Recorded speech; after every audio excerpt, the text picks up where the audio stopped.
బులెటిన్లో breaking news చూస్తున్నాం. YouTuber Harsha Sai కేసులో కీలక ట్విస్ట్ వెలుగులోకి వచ్చింది. మెగా సినిమాకు సంబంధించిన కాపీ రైట్స్ కోసమే Harsha Sai తెగించినట్టుగా బట్టబయలవుతోంది.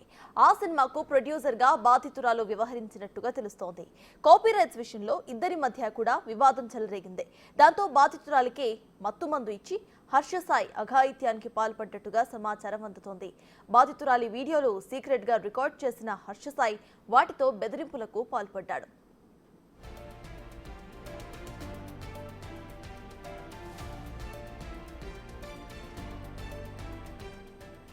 Cinema copy rights ఇవ్వకుంటే వీడియోలు బయట పెడతారని బ్లాక్మెయిల్ చేసినట్టుగా బాధితురాలు వాపోతోంది. ఇక సోషల్ మీడియా వేదికగా ఈ వ్యవహారంపై హర్ష సాయి స్పందించాడు. తనపై వస్తున్న వార్తలన్నీ కూడా తప్పుడు ఆరోపణలు అని కొట్టిపారేశాడు ఆయన. అన్నీ కేవలం డబ్బుల కోసం మాత్రమే జరుగుతున్నవని స్టోరీలో రాసుకొచ్చాడు. కేసుకు సంబంధించి తన లాయర్ వివరాలు అందిస్తారని స్పష్టం చేశాడు.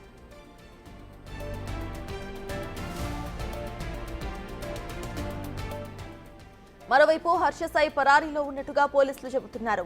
హర్ష సాయికి సంబంధించిన అన్ని ఫోన్స్ స్విచ్ ఆఫ్ లో ఉన్నాయని చెప్పారు. అలానే నిన్నటి నుంచి హర్ష సాయి తండ్రి రాధాకృష్ణ సైతం అందుబాటులో లేనట్టుగా వెల్లడించారు. బాధితురాలి నుంచి కొన్ని ఆధారాలను సేకరించిన నార్సింగ్ పోలీసులు మరికొన్ని ఆధారాలను సమర్పించాలని కోరారు. అలానే హర్ష సాయి నుంచి అతని ఫాలోవర్స్ నుంచి తనకు ప్రాణహాని ఉందంటూ బాధితురాలు పోలీసులకు వెల్లడించింది.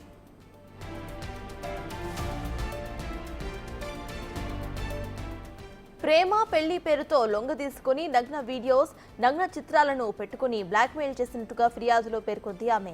పలుమార్లు తనపై అత్యాచారం చేయటమే కాకుండా దాడి కూడా చేసినట్టుగా బాధితురాలు వివరించింది. హర్ష సాయి వల్ల తాను చిత్రహింసలు అనుభవించారని కన్నీటి పర్యంతమవుతుంది ఆమె. హర్ష సాయి కోసం పోలీసులు గాలింపు చర్యలను ముమ్మరం చేశారు.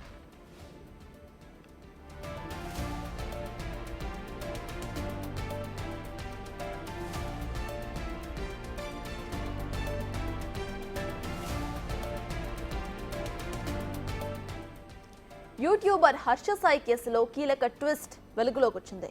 మెగా సినిమాకు సంబంధించిన కాపీ రైట్స్ కోసం మాత్రమే హర్ష సాయి తెగించినట్టుగా బట్టబయలవుతోంది. ఆ సినిమాకు ప్రొడ్యూసర్ గా బాధితురాలు వ్యవహరించినట్టుగా తెలుస్తోంది. కాపీ రైట్స్ విషయంలో ఇద్దరి మధ్య కూడా వివాదం చెలరేగింది. దాంతో బాధితురాలికి మత్తుమందు ఇచ్చి హర్ష సాయి అఘాయిత్యానికి పాల్పడినట్టుగా సమాచారం. బాధితురాలి వీడియోస్ సీక్రెట్ గా రికార్డ్ చేసినట్టుగా తెలుస్తోంది.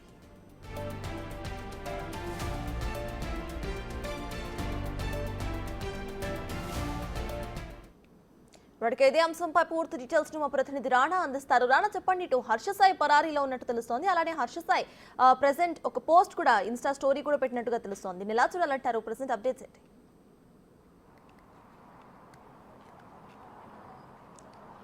అంటే తన పైన వచ్చినటువంటి అలిగేషన్స్ పైన తను స్పందన ఇవ్వడానికి ముందుకు వచ్చినట్టుగా చూడాలి. ఎందుకంటే నేనేంటో తెలుసు, నా అభిమానులకు కూడా నేను తెలుసు.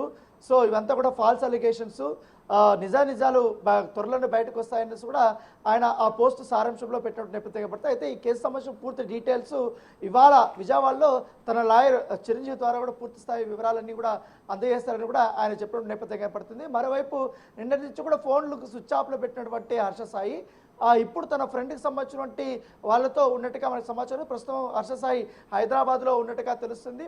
అయితే విక్టిమ్ మాత్రం చాలా కీలకమైనటువంటి అంశాలని ప్రస్తావించింది.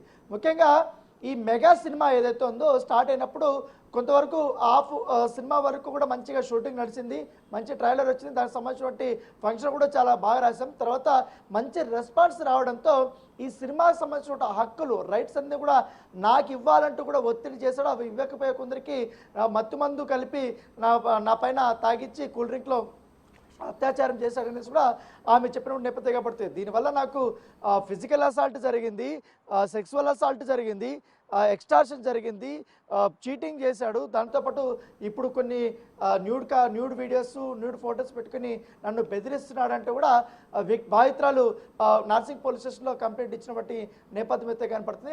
ఏమైనప్పటికీ కానీ ఈ కేసు చాలా ఆసక్తికరమైనటువంటి పరిణామంగానే చూడొచ్చు మనం.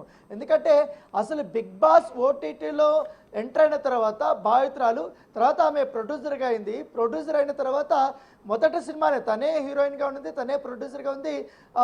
హర్ష సాయిని పెట్టుకుని సినిమా స్టార్ట్ చేసినటువంటి నేపథ్యంగా పడుతుంది. తర్వాత ఏం జరిగిందేమో వీళ్ళిద్దరి మధ్య మంచి సాన్నిహిత సంబంధాలు ఉన్నాయనేసి కూడా చిత్ర యూనిట్ కూడా అప్పట్లో చెప్పినటువంటి నేపథ్యం ఏర్పడుతుంది. ఇప్పుడు సడన్గా కేసు పెట్టారు. ఎందుకంటే ఆమె చెప్తుంది చాలా క్లియర్గా, నా వీడియోలు చూపించి నా ఫోటోలు చూపించి లేకపోతే సినిమాకి సంబంధించి ఇదే పెళ్లి ప్రేమ అవన్నీ కూడా చూపెట్టిన తర్వాత మాత్రం నా పైన పలుమార్లు అత్యాచారం చేశాడు. అత్యాచారం చేసిన తర్వాత పెళ్లికి ముందుకెళ్తే మాత్రం అతను మొహం చాటేశాడు. ఈ విషయం వాళ్ళ నాన్నకి తెలిసినా కూడా వాళ్ళ నాన్న కూడా ఇప్పటి వరకు ఎటువంటి రెస్పాన్స్ లేదనేది కూడా ఆమె చెప్తున్నట్టు నేపథ్యంగా పడుతుంది. సో ఆయన వల్ల నేను అనేక రకాలు కూడా అన్ని కోల్పోయాను.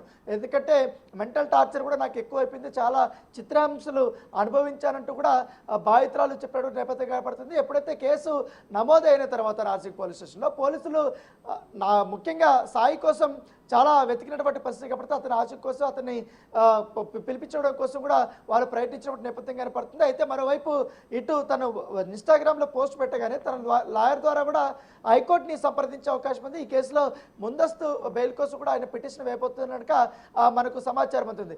డైరెక్ట్గా ఇప్పుడు రేప్ కేసు కాబట్టి దాంతోపాటు బ్లాక్మెయిలింగ్ ఉంది, ఎక్స్టార్షన్ కేసు ఉంది, తర్వాత అసాల్ట్ ఇది కూడా ఉంది కాబట్టి కంపల్సరీ కూడా అతనికి ఈ కేసులో అంత తొందరగా బెయిల్ వచ్చే అవకాశం ఉండదు అనేసి కూడా చెప్తున్న నేపథ్యం పడుతుంది. అయితే ఇప్పుడు విక్టిమ్ చెప్తున్నట్టుగా నిజంగానే విక్టిమ్ దగ్గర ఉన్నటువంటి ఎవిడెన్స్ కూడా ఒకసారి పరిశీలించాల్సి ఉంటుంది.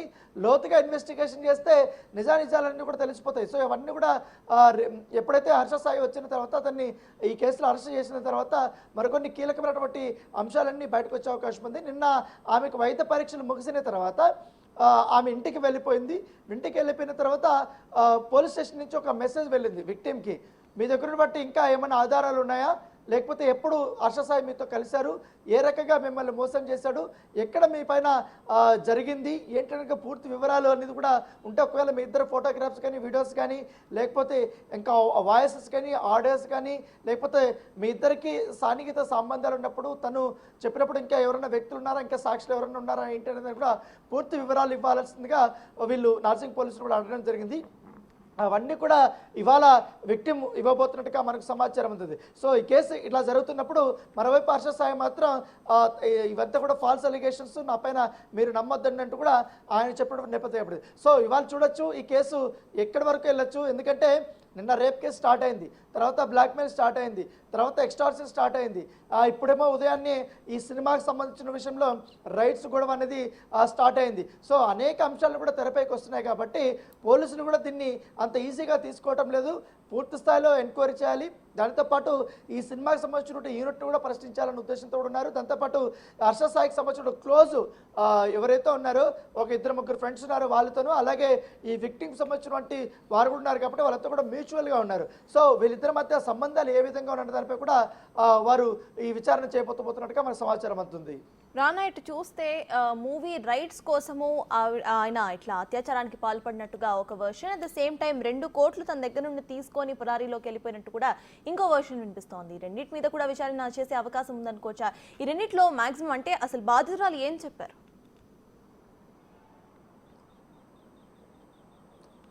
ఎస్ ఎగ్జాక్ట్లీ, తనను నమ్ముకొని సినిమా కూడా స్టార్ట్ చేసింది. సినిమా కూడా చాలా బడ్జెట్ అయిపోయింది.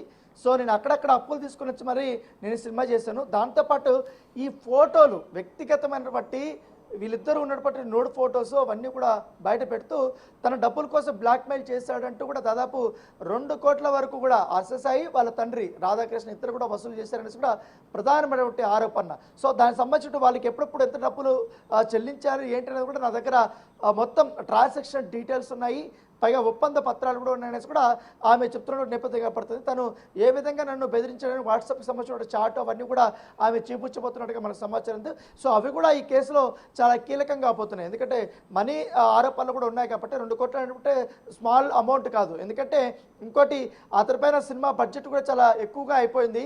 ఎందుకంటే యూట్యూబ్లో అతను స్టార్ కావచ్చు కానీ సిల్వర్ స్క్రీన్కి వచ్చే కొందరికి ఆయనకి అసలు మార్కెట్ లేదు. ఫస్ట్ థింగ్ అతను ఫస్ట్ సినిమా, పైగా ఈ సినిమా మధ్యలోనే ఆగిపోయినటువంటి నేపథ్యం కాబట్టి సో దానికి కూడా ప్రధాన కారణం ఇతనే. ఎందుకంటే రైట్స్ ఇవ్వకపోవడం కల్లా అతను నా పైన అత్యాచారం చేయడమే కాకుండా నన్ను కొట్టడమే కాకుండా నన్ను తిట్టడమే కాకుండా అన్ని రకాలుగా నన్ను మోసం చేయడం కాకుండా ఇప్పుడు సినిమా షూటింగ్స్ రాకుండా సినిమా నుంచి కూడా తప్పుకుంటున్నాడు అనేది ఆమె చెప్తున్నటువంటి వర్షన్. సో అన్ని రకాలుగా నేను కోల్పోయాను, కంపల్సరీ హర్ష సాయి నుంచి కూడా నన్ను కాపాడాలి. ఎందుకంటే ఇప్పటికే హర్ష సాయి సంబంధించిన ఫాలోవర్స్ కానీ వాళ్ళు కూడా కొంతమంది బెదిరింపు కాల్స్ చేస్తున్నారు కూడా పోలీసులకి ఆమె కంప్లైంట్ చేసుకునే నేపథ్యంగా పడుతుంది. సో ఆమె సెక్యూరిటీ అంతా కూడా పోలీసులు చూసుకుంటే ఆమె కూడా చెప్పినటువంటి పరిస్థితి కాబట్టి ప్రస్తుతం అయితే విక్టిమ్కి సంబంధించిన వివరాలన్నీ కూడా ఈ కేసు సంబంధించిన వివరాలంతా కూడా గోప్యంగా ఉంచాలనేసి కూడా నార్సింగ్ పోలీసులు భావిస్తున్నారు.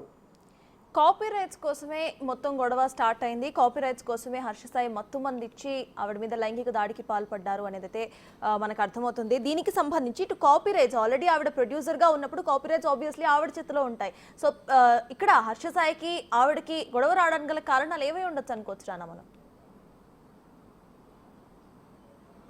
అంటే వీళ్ళు రిలీజ్ చేసినటువంటి ఈ ట్రైలర్ ఏదైతుందో ఆ ఫస్ట్ లుక్ కానీ ఇవన్నీ కూడా మంచి రెస్పాన్స్ వచ్చింది, మంచి వ్యూవర్షిప్ వచ్చింది. సో ఆ సినిమా మీద కూడా కొంచెం ఇంట్రెస్ట్ పెరిగింది. సోషల్ మీడియా మాధ్యమాల్లో కూడా కొంచెం హైప్ అనేది క్రియేట్ అయింది అనేది ఆశా సాయి భావించాడు.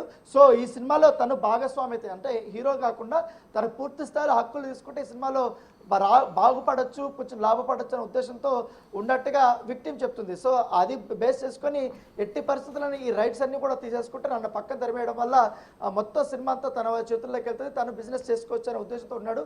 పైగా కుట్రపూరితంగా నేను అడ్డంగా ఉన్నాను కాబట్టి నా పైన ఇట్లా సెక్సువల్ అసాల్ట్ చేసి ఆ రకంగా ఈ రైట్స్ తీసుకుందాం అనేసి భావించినట్టుగా ఆమె చెప్తారు. దాంతోపాటు మా ఇద్దరం మధ్య సాన్నిహిత సంబంధాలు కూడా చాలా ఎక్కువగా ఉన్నాయి. మేము ఇద్దరం పెళ్లి చేసుకుందాం అనుకున్నాము, అతను కూడా పెళ్లి చేసుకుందాం, వాళ్ళ కుటుంబ సభ్యులు మా కుటుంబ సభ్యులకు ఈ విషయం తెలిసిందనేసి కూడా పోలీసుల వద్ద చెప్పినట్టుగా తెలుస్తుంది. అయితే ఇప్పుడు ఈ విక్టిమ్కి సంబంధించిన లాయర్ కానీ అలాగే అక్యూజ్కి సంబంధించిన లాయర్ కానీ ఇద్దరు కూడా మరి కాసేపట్లో ప్రెస్ మీట్లు పెట్టబోతున్నారు. వాళ్ళు ఇంకా ఏమేమి అంశాలు వెల్లడించబోతున్నారు ఒక ఆసక్తికరమైన పరిణామం చెప్పుకోవచ్చు. ఎందుకంటే ఇప్పటికే 4 సెక్షన్స్ కింద కేసులు నమోదైంది కాబట్టి దాంట్లో రేప్ కేసు ఉన్నటువంటి నేపథ్యంలో దానికి బెయిల్ వచ్చే ప్రసక్తే లేదు. సో ఇప్పుడున్న దీంట్లో ఖచ్చితంగా కూడా డైరెక్ట్ అరెస్ట్ ఉంటుంది, అరెస్ట్ నుంచి కూడా రిమాండ్కి తరలించే అవకాశం ఉంది. తర్వాత కోర్టులో తను నిర్దోష నిరపరాధ లేకపోతే అక్యూజ్డా అనేది కూడా ఆ కోర్టులో తేల్చుకోవాల్సి ఉంటుంది. సో ఏదేమో కానీ ఇప్పుడు పోలీసులు మాత్రం అండర్ ఇన్వెస్టిగేషన్ అయితే చేస్తుంటే కూడా ఇంకా కొన్ని వివరాల కోసం మహిళా పోలీసుల్ని విక్టిమ్ దగ్గరికి అయితే పోలీసులు మరి కాసేపట్లో పంపించబోతున్నారు.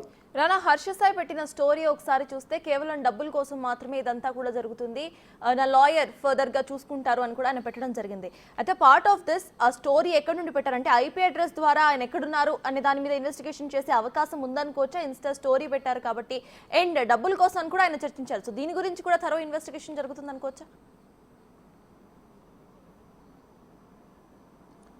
డెఫినెట్లీ, ఎందుకంటే ఇప్పుడు తను కూడా అదే చెప్తుంది, డబ్బుల కోసమే ఇదంతా చేశాడు అనేసి కూడా విక్టిమ్ కూడా అలిగేషన్ చేసింది. ఇప్పుడు అక్యూజ్డ్ కూడా సేమ్ అలిగేషన్స్ చేస్తున్న నేపథ్యం కనపడుతుంది. అంటే సినిమా ఇండస్ట్రీలో ఈ అలిగేషన్స్ అనేది కొన్ని సర్వసాధారణంగా ఉంటుంది. కాకపోతే హర్ష సాయి మీద రావడం వల్ల అది కొంచెం బాగా హైలైట్ అయింది. ఎందుకంటే యూట్యూబ్లో చూస్తున్నాం అతను పెట్టే వీడియోస్ కానీ తర్వాత ఆయన వ్యవహార శైలి కానీ ముఖ్యంగా ఈ లోన్ యాప్స్ సంబంధించినటువంటి అవి విషయం కానీ బెట్టింగ్స్ పేకాట ఇవంతా కూడా రమ్మీ వీటిపైన కూడా ఆన్లైన్ బెట్టింగ్స్ యాప్స్ను ప్రమోట్ చేయడం వల్ల అతనికి భారీ స్థాయిలో డబ్బులు వచ్చాయనేది కూడా ఒక ఇది ఉంది. సో అదే బేస్ చేసుకొని సేమ్ విక్టిమ్ కూడా ఇట్లా మోసపోతండి, ఇట్లాంటి కొంతమంది యూట్యూబర్స్ మిమ్మల్ని ఇన్ఫ్లుయెన్స్ చేస్తారు, వాళ్ళు నమ్ముకొని మీరు ఇట్లా బెట్టింగ్స్ వేసి కోల్పోతున్నట్టు కూడా ఆమె కూడా బెట్టింగ్లో డబ్బులు కోల్పోయినటువంటి వ్యక్తుల్ని వెతికి మరీ వెళ్ళి వారికి ఆర్థిక సాయం చేస్తారు. అంటే దాదాపు 3 నెలల నుంచి 4 నెలల నుంచి కూడా వీరి మధ్య కొంచెం వైరం నడుస్తున్నట్టుగా మనకు సమాచారం ఉంది. అది పీక్ స్టేజ్కి వెళ్ళే కొందరికి వచ్చి కేసు పెట్టినట్టుగా మనకు చాలా స్పష్టంగా అయితే కనపడుతున్న నేపథ్యం కనపడితే మొత్తానికైతే ఇప్పుడు మెగా సినిమా అంతా ఆగిపోయింది. ఇదంతా ఆర్థిక సంబంధాలతో పాటు శారీరక సంబంధాలు కూడా దీంట్లో ఉన్నాయి. కంపల్సరీ అనేక కోణాల్లో కూడా పోలీసులు విచారణ చేయాల్సి ఉంటుంది. 2 వర్గాల మొత్తం స్టేట్మెంట్ అయితే రికార్డ్ చేయాల్సి ఉంటుంది. కాబట్టి ఇప్పుడు ఆల్రెడీ విక్టిమ్ ఇచ్చినటువంటి స్టేట్మెంట్ ఆధారంగానే ఇప్పుడు ఎఫ్ఐఆర్ కూడా అయిపోయింది. ఎఫ్ఐఆర్ అయిపోతే రిమాండ్ కూడా రెడీ అయిపోతుంది. సో హర్ష సాయి అరెస్ట్ చేసేటప్పుడు ఒకవేళ ఆయన హైకోర్టుకి వెళ్ళాడు కాబట్టి ఆయన ముందస్తు బెయిల్ కూడా తెచ్చుకునే అవకాశం ఉంది. ఒకవేళ కానీ అక్కడ రిజెక్ట్ అయితే మాత్రం కంపల్సరీ కూడా పోలీసులు వెళ్ళి అతన్ని అరెస్ట్ చేసే అవకాశాలు ఎక్కువగా కనపడుతున్నాయి. Right, thank you Rana.